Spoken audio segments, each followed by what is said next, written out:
జయశంకర్ భూపాల్పల్లి జిల్లా కేంద్రంలోని 100 పడకల ప్రభుత్వ ఆసుపత్రిలో బాధిత మహిళలను మంథాని మాజీ ఎమ్మెల్యే పుట్ట మధుకర్ కలిసి వివరాలు అడిగి తెలుసుకుని పరామర్శించారు. జిల్లా వైద్యాధికారి ఫోన్ చేసి బాధితులపై చర్యలు తీసుకోవాలని తెలిపారు.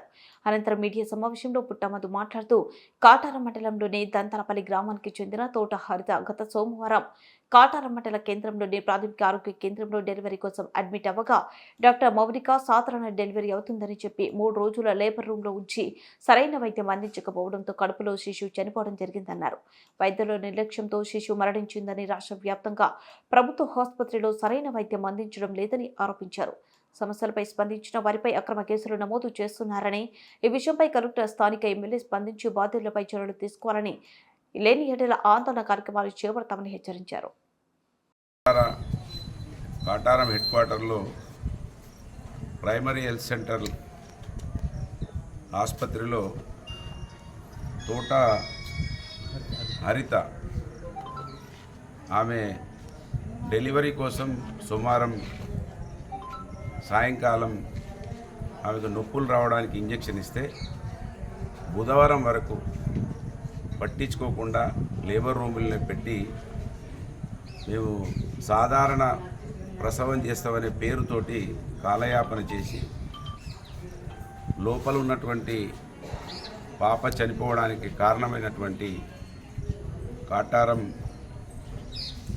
ప్రైమరీ హెల్త్ సెంటర్కు సంబంధించినటువంటి వైద్యాధికారిని ముఖ్యంగా వెంటనే సస్పెండ్ చేయాలని డిమాండ్ చేస్తూ ఉన్నాను. అక్కడ ఉన్నటువంటి డాక్టర్ గారు స్థానిక అక్కడికి సంబంధించినటువంటి అమ్మాయి అవడము, వాళ్ళ కుటుంబం మొత్తం కాంగ్రెస్ పార్టీలో నాయకులుగా ఉండడము, పూర్తిగా ఆమెకు భయం లేకుండా వ్యవహారం చేస్తున్నట్టుగా మనకు అర్థమవుతూ ఉన్నది. వారి భర్త అభిలాష్ గారు హైదరాబాద్ నుంచి తన భార్య డెలివరీ సమయంలో దగ్గరుండాలని వచ్చి ఆయన పక్కకే ఉన్నప్పటికీ ఆయన కనీసం సమాచారం ఇవ్వకుండా లోపలనే శిశువు చనిపోయినా కూడా ఏమాత్రం పట్టించుకోకుండా డాక్టర్ గారు మిగతా సిబ్బంది అందరూ కూడా నిర్లక్ష్యం వహించడం వలన ఒక ప్రాణం చనిపోయి తల్లి ప్రవలిగం హరిత భూపాల్పల్లి మన 100 పడకల ఆసుపత్రికి వచ్చి పాపం ఇక్కడ ఉన్న వాళ్ళైనా సిబ్బంది డాక్టర్లు తొందరగా వాళ్ళు స్పందించడం వలన ఆ తల్లి బతికింది. లేకపోతే ప్రభుత్వ ఆసుపత్రులు మంత్రి ప్రాంతంలో ఉన్న డాక్టర్ల లాగా అక్కడ ఉన్నటువంటి సిబ్బంది లాగా భూపాల్పల్లిలో కూడా ఉంటే తల్లి ప్రాణం కూడా పోయేది.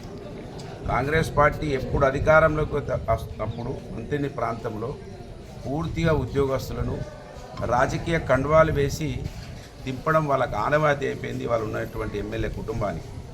నిన్నటి వరకు ఒక పోలీసు వాళ్ళకే కాంగ్రెస్ కండువాలు ఉన్నాయనుకున్నాం. ఇవాళ బీద ప్రజలు తల్లి తండ్రి తర్వాత డాక్టర్నే దేవుడిగా భావిస్తారు.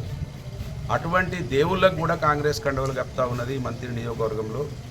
ప్రస్తుతం ఉన్న ఎమ్మెల్యే కాంగ్రెస్ ప్రభుత్వం, కాంగ్రెస్ పార్టీ అనే విషయాన్ని వాళ్ళ స్పష్టం చేయదలుచుకున్నా. కనుక ఈ ప్రజల పక్షాన ఎవరు మాట్లాడితే వాళ్ళ మీద కేసులు పెట్టే ఆనవాయితీ కూడా వాళ్ళ డాక్టర్లు వచ్చారు. ఇది దురదృష్టకరం.